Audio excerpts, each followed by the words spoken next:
نحمده ونصلي على رسوله الكريم اما بعد فاعوذ بالله من الشيطان الرجيم بسم الله الرحمن الرحيم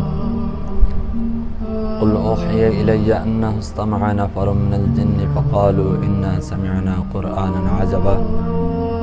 صدق الله العلي العظيم۔ محترم سامعین،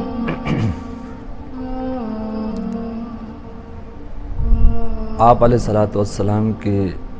نبوت سے قبل جنات کا یہ معمول تھا کہ وہ آسمان پر جاتے اور وہاں ان کا ایک ٹھکانہ بنا ہوا تھا، وہاں جا کر وہ اللہ تعالیٰ کی باتوں کو سنتے اور نیچے آ کر اس میں اپنی طرف سے کچھ باتیں ملا کر کاہنوں کو وہ باتیں بتاتے، اور جو اس وقت کے کاہن ہوتے تھے وہ اپنی طرف سے کچھ باتیں ملا کر آگے لوگوں کو بتایا کرتے تھے۔ لیکن جب اللہ تعالیٰ نے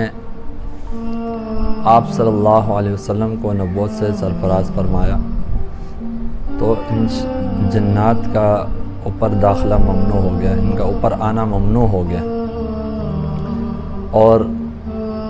جب بھی آپ علیہ الصلوۃ والسلام کی نبوت کے بعد جنات جب بھی اوپر جاتے آسمان پر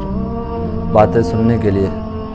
تو اللہ تعالیٰ ایک انگارہ ان کے پیچھے لگا دیتا ہے جو ان کو جلا کر راکھ کر دیتا ہے، جس کا ذکر اللہ تعالیٰ نے قرآن مجید کی سورۃ الطارق میں کیا ہے، النجم الثاقب،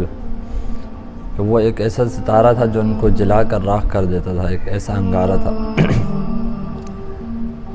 تو جنات نے جب دیکھا کہ ہمارے ساتھ یہ معاملہ ہو رہے تو انہوں نے جا کر اپنے سردار کو بتایا کہ اب ہم آسمان پر جاتے ہیں تو ہمارے پیچھے ایک انگارہ لگ جاتا ہے جو ہمیں جلا کر راکھ کر دیتا ہے۔ تو جنات کا جو سردار تھا اس نے کہا یقیناً کوئی نہ کوئی واقعہ پیش آیا ہے، تو اس نے کمیٹی بنائی اور اس کمیٹی کو اس نے پورے دنیا میں پھیلا دیا کہ آپ جاؤ اور دیکھو کہاں پر یہ واقعہ پیش آیا۔ لہذا جنات کی ایک ٹیم ملک عرب میں پہنچی اور انہوں نے وہاں پر دیکھا کہ آپ علیہ الصلوۃ والسلام فجر کے وقت تلاوت فرما رہے تھے سورۃ النور کی، جس میں آپ علیہ الصلوۃ والسلام نے جب یہ والی آیت مبارکہ تلاوت کی، نور علی نور یہدی اللہ لنورہ من یشاء، تو جنات بہت متاثر ہوئے اس سے، اور جب آپ علیہ الصلوۃ والسلام نے نماز کو مکمل کیا تو وہ جنات آپ علیہ الصلوۃ والسلام کے پاس آئے اور انہوں نے آپ علیہ الصلوۃ والسلام کے ہاتھ پر بیعت کی۔ وہ جنات جو یہاں پر معلومات لینے کے لیے آئے تھے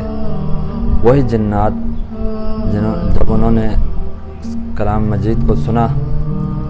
تو اس کی برکتوں سے فیضیاب ہوئے اور خود بھی مسلمان ہو گئے،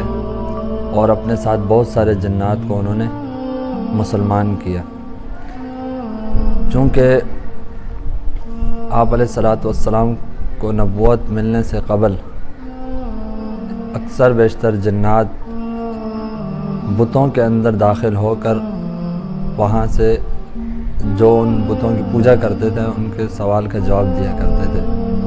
تو جب جنات مسلمان ہوئے تو انہوں نے ان کے ساتھ مقابلہ کیا اور ان کو وہاں سے مار بھگایا۔ ناظرین، یہ کلام مجید کی برکت تھی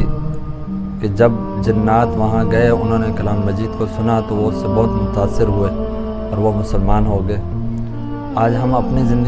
زندگی کا محاصرہ کریں کہ ہم کس حد تک قرآن مجید کو پڑھ رہے ہیں اور اس پر عمل کر رہے ہیں۔ اول تک تو ہم اس کے مطابق چل رہے ہی نہیں ہیں اور نہ ہی ہم اسے پڑھ رہے ہیں۔ ہم نے اپنے گھروں میں قرآن مجید کو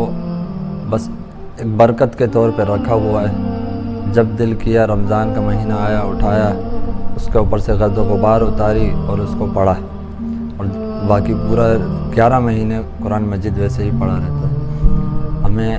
اس بات پر غور کرنا چاہیے اور اپنے گھر میں جو قرآن مجید ہم نے رکھا ہوا ہے کوشش کریں کہ اس میں سے روزانہ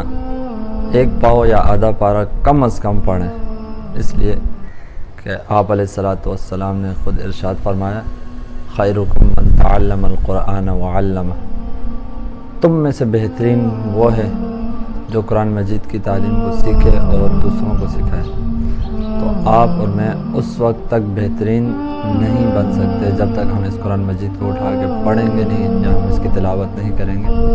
تو اللہ تعالیٰ ہمیں ان تمام باتوں پر عمل کرنے کی توفیق نصیب فرمائے۔ وآخر دعوانا الحمدللہ رب العالمین۔